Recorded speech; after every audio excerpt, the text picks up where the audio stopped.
680 News Time 9:21. 680 News traffic and weather together on the ones. 680 News in Toronto is one of 8 radio stations across the country that provide information for listeners 24 hours a day, 7 days a week.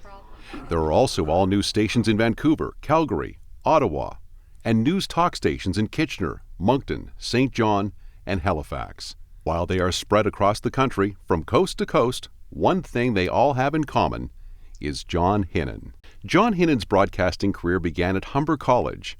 In fact, he was among the first to graduate from a newly created broadcasting course in 1972. John joined Rogers Broadcasting as a weekend sports announcer on the all-hits radio station CFTR in 1974. It's 8:28. Good morning. This is John Hinnon, CFTR Sports. Brady in the morning. One more time. CFTR. In 1981, John became the news and sports director of CFTR and headed up an award-winning news department. By 1987, John was appointed vice president of news for CHFI. In the early 90s, CFTR was still a profitable music station, but most music listeners were gravitating to the FM dial. It was at this time that discussions began about what to do about the format of CFTR. Ted Rogers was involved in those discussions. His first business was CHFI, and he had a strong personal attachment to his radio stations. John was among those who advocated to switch CFTR from a music station to an all-news station. And after much study and many meetings, the move was given the thumbs up by Ted Rogers himself. And 680 News, Canada's first all-news radio station, was born on June 7, 1993.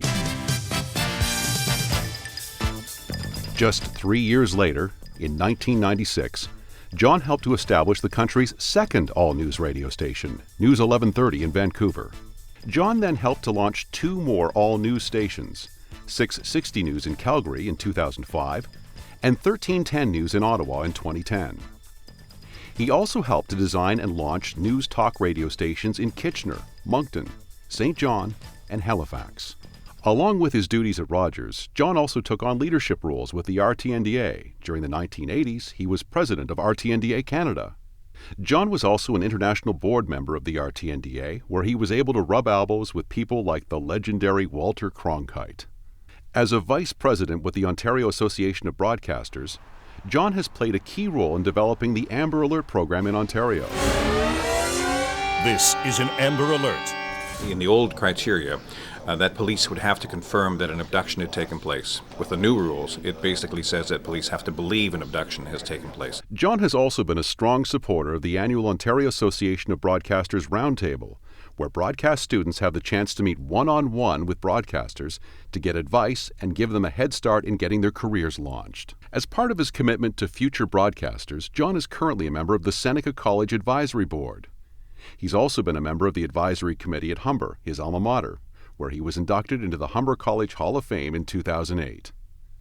As Vice President of Rogers Radio News Programming, John is currently responsible for news on all Rogers radio stations, including the dozens and dozens of broadcasters who work at the All News and News Talk stations across the country. News 1130 Vancouver. 660 News Calgary. 570 News Kitchener. 680 News Toronto. 1310 News. News 88.9 St. John. News 91.9 Moncton. News 95.7 Halifax. Congratulations, John. Congratulations, John. Congratulations, John. Congratulations, John. Congratulations, John. Congratulations, John. Congratulations, John. Congratulations, John.